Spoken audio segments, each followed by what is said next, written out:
Hello Madhavi, office పని మీద urgent గా బెజవాడ వెళ్తున్నాను. రాత్రికి ఇంటికి రాను, నువ్వు భోంచేసాయి. అలాగే, రేపు పొద్దున్నే వచ్చేస్తారుగా? పొద్దున్నే వచ్చేస్తా. Okay okay.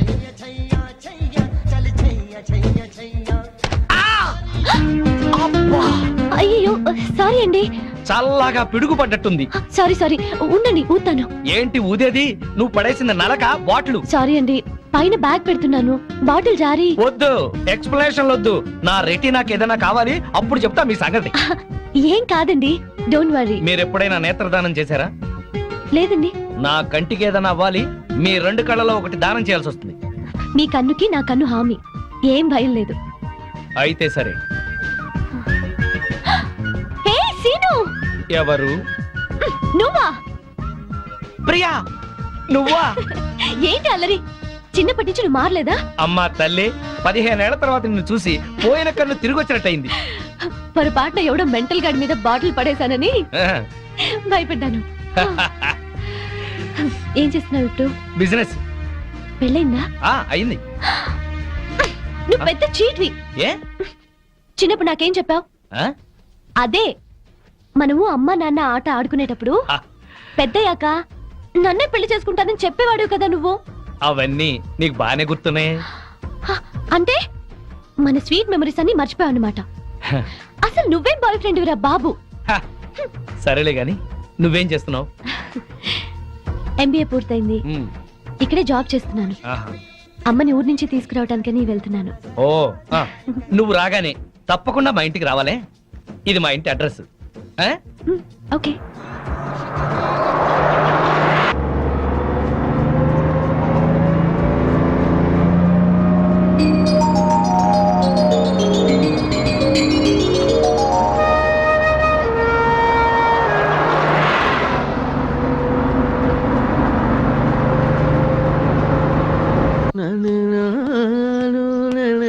ఏదవుతాం బావా, ఎప్పుడు అదే మెక్డవరు, అదే అరిస్టోక్రాటు, అదే జానీవాకరు, అదే బ్లాక్ లేబుల్. ఈ మందు కంపెనీ వాళ్ళలో క్రియేటివిటీ పోయింది బావా. ఏదన్నా కొత్త టెస్ట్ కొనుక్కోవాలి. డెటాల్ ట్రై చేయరాదు? అయ్యా నమస్కారం, పెద్దలు ఇద్దరు ఇక్కడే ఉన్నారు. ఏ పారాశాస్త్రి గారు ఎట్ట వచ్చారు? ఎంక్వైరీ, మీ కాలనీలో శ్రీనివాస్ అనే కుర్రాడు ఉన్నాడటగా. ఈ శ్రీనివాస మాకు బాగా తెలుసు. ఇతనికి సంబంధం చూశాను. పెళ్లి కూతురు తండ్రి చండశాసనుడు. కుదిర్చే ముందు ఇతని క్యారెక్టర్ ఎటువంటిదో తెలుసుకుందామని వచ్చాను. అదేంటి బావా, ఈ పెళ్ళాం పిచ్చోడు మళ్ళీ పెళ్లి చేసుకుంటున్నాడా? సరే, ఇతనికి సంబంధం చూడమని ఎవరు చెప్పారు? వాళ్ళ అమ్మా నాన్నే. అమ్మా నాన్న అనాథరం చెప్పాడుగా మనకి. మీరేదో ఆలోచిస్తున్నట్టున్నారు. ఏమైనా లూప్ హోల్స్ ఉన్నాయా? నేను పెళ్లి కూతురు తరఫున సంబంధం చూస్తే నా కూతురికి చూసినట్టే. ఏవో 4 డబ్బులు వస్తున్నాయి కదా అని శాడిస్టు వెధవులకి, బుద్ధి లేని గాడిదలకి సంబంధాలు చెప్పకూడదు. ఆ పిల్ల ఉసురు మనకి తగులుతుంది. ఈ కుర్రాడి గురించి చెడుగా మాట్లాడితే నాలుక ఊడి కింద పడుద్ది. కోహినూరు వజ్రానికి కోటేసినట్టుగా ఉంటాడండి. ఐశ్వర్యరాయ్ చూస్తే అమాంతం కావలించుకుని ముద్దు పెట్టుకుంటుంది. మరి అయితే ఇంకే, మీరు తొందరగా వెళ్ళి వీళ్ళమ్మ నాన్నని వాళ్ళమ్మ నాన్నని తీసుకొస్తే వెంటనే పెళ్లి చేసేసేయచ్చు. అయితే క్షణం ఆలస్యం చేయను. శుభం. అశుభం. అశుభానికి ఎడచేయవాడరాయ్యా. అశుభం.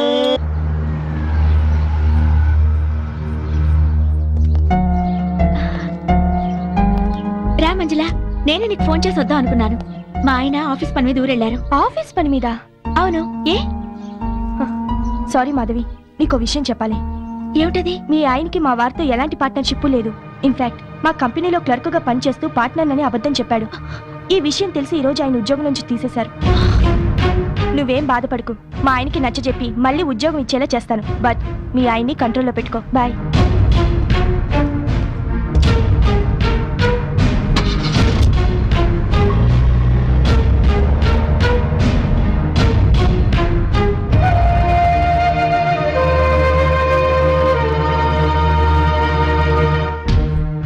ఆయనకి మా వారితో ఎలాంటి పార్ట్నర్షిప్ లేదు. ఇన్ఫాక్ట్ మా కంపెనీలో క్లర్క్ గా పనిచేస్తూ పార్ట్నర్ అని అబద్ధం చెప్పాడు.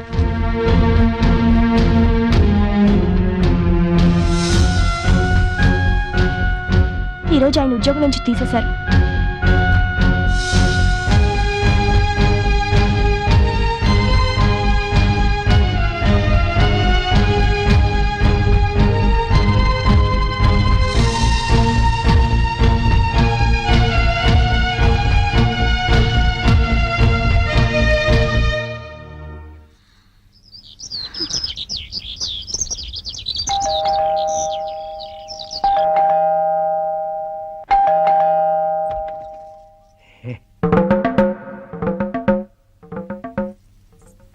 అనుకోకుండా ఊరెళ్ళాల్సి వచ్చింది.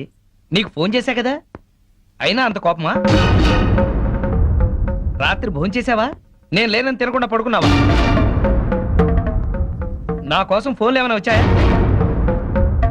ఏంటి వినపడలేదా? పిలుస్తున్నా వినిపించుకోకుండా వెళ్ళిపోతావే. చిట్ ఫండ్ కంపెనీలో గుమస్తాకి అంత చికాకు అక్కర్లేదు. నీకేం తెలుసని మాట్లాడుతున్నావు? ఉద్యోగం ఊడిందని తెలిసి. అంటే మాధవి, నేను చెప్పేది విను. ఏంటి వినేది? ఎంతో ప్రేమగా నటించి ఎందుకు ఇలా మోసం చేశారు చెప్పండి. శ్రీనివాస్, శ్రీనివాస్, ఏవయ్యా శ్రీనివాస్, ఓసారి బయటకు వస్తావా? మీ అమ్మా నాన్న వచ్చారు. ఓసారి బయటికి రావాయా?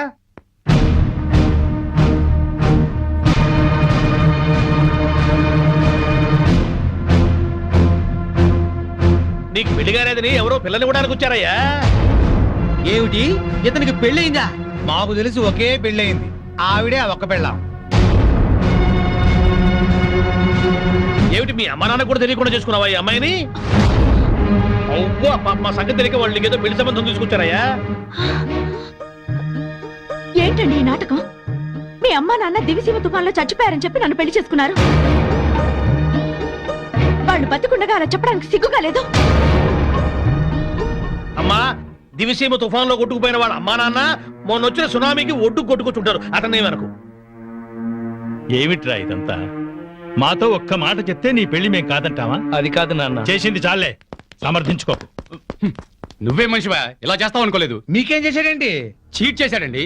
ఫోన్ తో సహా నా ఆఫీస్ అద్దెకిస్తే నాకు తెలియకుండా నా సంతకం ఫోర్జరీ చేసి ఎస్టీడీ కనెక్షన్ తీసుకుని 50,000 బిల్లు చేశాడు. పైగా 2 నెలల నుంచి ఆఫీస్ అద్దె కూడా కట్టలేదు. ఆగండి రమణ, ప్రతి నెల ఈయన అద్దె డబ్బు నీతో ఇచ్చి పంపించట్లేదు? ఆ డబ్బులు మేము వాడుకున్నాం సార్. ఛీ!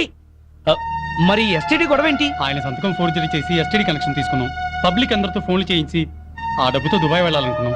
డబ్బు తీసుకున్న ఏజెంట్ మోసం చేశాడు. దయచేసి మమ్మల్ని పోలీసులకు పట్టించకండి సార్. విన్నావుగా, అగ్రిమెంట్ రాసి ఆఫీస్ అద్దెకి తీసుకుంది నువ్వు. ఈ బిల్లు డబ్బు ఆ 2 నెలల అద్దె కట్టకపోతే అరెస్ట్ అయ్యేది కూడా నువ్వే. ఏం శ్రీనివాస్, నా బాకీ తీర్చకుండా ఇంకా ఇలా అప్పులు చేసావా? నీ ఉద్యోగం చూసి నీకు 2 లక్షలు అప్పిచ్చాను, ఇప్పుడు అది పోయింది. నా బాకీ ఎలా తీరుస్తావు? ఏమైనా పెద్ద మనిషి, ఈ నిక్షేపరాయుడికి మళ్ళీ పెళ్ళా? తల్లి తండ్రి బ్రతకుండగానే చచ్చిపోయారని పెళ్లి చేసుకున్న వాడికి నా పిల్లని ఇవ్వాలా? నువ్వో తండ్రివి, అతను కొడుకు. చచ్చా పదండి. ఇదిగో శ్రీనివాస్, ఇప్పుడు నా బాకీ తీర్చకపోతే లారీ తీసుకొచ్చి సామానంతా తీసుకెళ్తా. పోలీస్ కమిషనర్ కు ఫోన్ చేసి అరెస్ట్ అయిపిస్తా. సేట్ సామానంతా తీసుకెళ్తే మరి నా సంగతి ఏంటి? ఎవరో ఒకరి కొంప ముంచి తీరుస్తాడేవయ్యా. పార్వతీ పరమేశ్వరు లాంటి అమ్మా నాన్నని అంత మాట అన్నాడంటే నమ్మలేకపోతున్నాం. ఇలాంటి కొడుకుని ఎక్కడా చూడలేదు. తల్లి తండ్రి చచ్చిపోయారని అబద్ధం ఆడి పెళ్లి చేసుకోవడం కంటే నాలాగా పెళ్లి పెటాకులు లేకుండా ఉండడమే నయం. సైలెన్స్! ఎవరు మాట్లాడకండి. 35 సంవత్సరాలు టీచర్గా పనిచేసి రిటైర్ అయ్యాను. నా 65 ఏళ్ల జీవితంలో ఒక్క మాట పడకుండా బతికాను. జీవితంలో అడుగు పెడుతూనే ఇంత మచ్చ తెచ్చుకున్నావేరా? రిటైర్ అయి హాయిగా హరిద్వారంలో ఉంటున్న వాళ్ళం. నీ పెళ్లి బాధ్యత ఒకటి ఉందని వచ్చావురా. నీ నిర్వాహకానికి సిగ్గుపడేటట్టు చేశావు కదరా. 3 నెలల్లో ఈ బాకీలన్నీ తీర్చు. నీకు చేత కాకపోతే చేతులెత్తి దండం పెట్టు. నిన్ను కన్న పాపానికి అనాపైసలతో సహా ఆ అప్పులన్నీ నేను తీరుస్తాను. అయ్యా, నా మాట మీద ఏమాత్రం నమ్మకం గౌరవం ఉన్నా దయచేసి వెళ్ళండి. ఏయ్ శ్రీనివాస్, ఈయన ముఖం చూసి మాట నచ్చి వెళ్తున్నాం. పైసలు జల్దీ అరేంజ్ అయ్యి.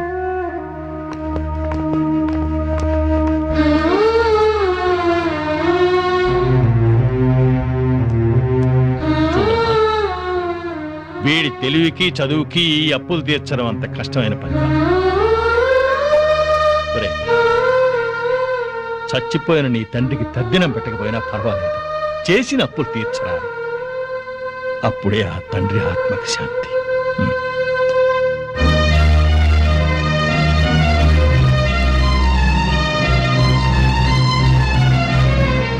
అమ్మా,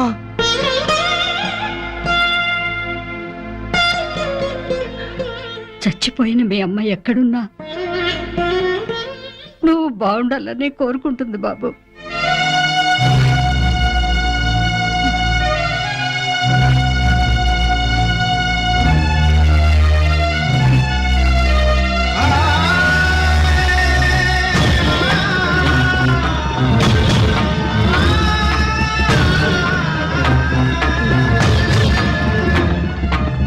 ఇవాళ నీ పుట్టినరోజా? కాదు, నా కళ్ళు చల్లబడ్డ రోజు. ఎలా? ఎలాగంటే ఆ పెళ్ళాం పిచ్చోడు ఊరంతా అప్పులు చేసి చెప్ప చెంది తెచ్చాడుగా. అవునవును. ఇప్పటిదాకా వాడేదో పెద్ద ఆదర్శ భర్తని, మనం వాళ్ళగా ఉండట్లేదని మన పెళ్ళాలు మనల్ని ఆడిపోసుకున్నారు. ఇక నుంచి వాడు తిడతారు. ఇదిగో కుక్కతోక, రావయ్యా నువ్వు నేర్చుకుంటు రండి, తీసుకోండి. Coming coming. తీసుకోండి. ఎందుకు స్వీట్? ఆ పెళ్ళాం పిచ్చాడు వీధిని పట్టాడుగా, అందుకు. ఆయన జాబ్ పై బాధపడుతుంటే మీరు పండగ చేసుకుంటారా? సిగ్గులేదు. ఛీ! ఏం కూర్చోవరా కుక్కతోక? మా బాస్ రా అంటారా? 10 ఏళ్లుగా కుక్క తోక మీద పరిశోధన చేస్తున్న మహా మేధావైన ఏడుచావులేవో, ఆయన ఒక ఏడుచను, నువ్వు ఒక ఆయనిస్తూను. అసలు ఏంట్రా నీ పరిశోధన? 10 ఏళ్లుగా కుక్కతోక వంకర తెస్తానని 10 లక్షలు ఖర్చు పెట్టావు. మీ నాన్న అక్కడ మొత్తుకుంటున్నాడు. ఏంట్రా నీ రీసెర్చ్? కుక్క తోకని ఎలాగైనా వంకర తీయచ్చు గాని ఆ. మీ వంకర బుద్ధిని మార్చడం మాత్రం ఎవరి వల్ల కాదు. మీ తాగుడికి పేకాటికి ఆరోగ్యాలు పాడవుతున్నా, మీ భార్య బిడ్డలు బాధపడుతున్నా మీరు మాత్రం మారరు. మీ బుద్ధుంది చూశారు? కుక్క తోక కన్నా తక్కువ. ఇప్పటికి ఇదే నా రీసెర్చ్. పోరా కుక్కతోక, నువ్వు చెప్పిందండి బాకు. తిరుబావాలంటూ చేర్స్.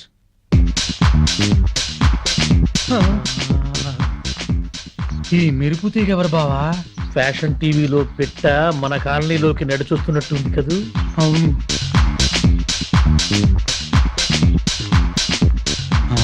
పెళ్ళాం పిచ్చుడు ఇంట్లోకి వెళ్తుంది. అట్లాంటి పెట్టని ఇంటికి రప్పించుకున్నాడంటే ఆడేటవుతాడు పిచ్చోడు, మనము పిచ్చోడు.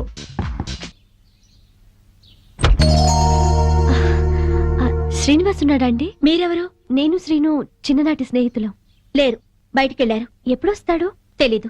మొన్న కనిపించి ఈ అడ్రస్ ఇచ్చారు, చూసి వెళ్దామని వచ్చాను. సర్లేండి, మళ్ళీ వస్తాను. మంచిది.